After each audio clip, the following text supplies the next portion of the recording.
marqué sardines dessus, puis Oui.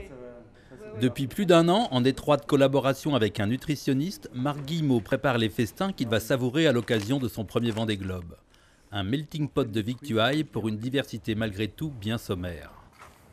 À bord de Safran, il y aura essentiellement des plats cuisinés. Donc de chez Fleury Michon, il y a toute une variété de nourriture. Ça va du couscous au colombo de porc, enfin il y a un petit peu de tout.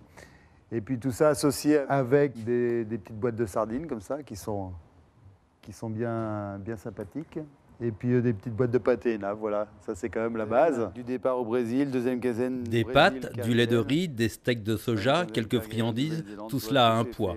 Il aurait pu être moins élevé, mais Marc n'a pas voulu plonger dans le tout déshydraté, forcément plus léger. La nourriture, comme chacun sait, reste le nerf de la guerre. On doit arriver à 120 kg, donc forcément beaucoup plus lourd que si j'avais embarqué que des produits comme ça, déshydratés. Mais les produits déshydratés, c'est bien pratique. Mais mon estomac a vraiment du mal à manger ce genre de trucs.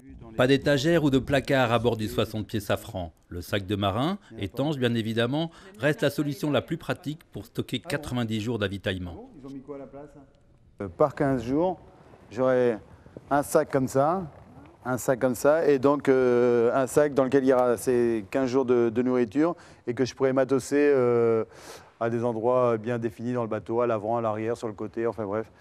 Et du coup, il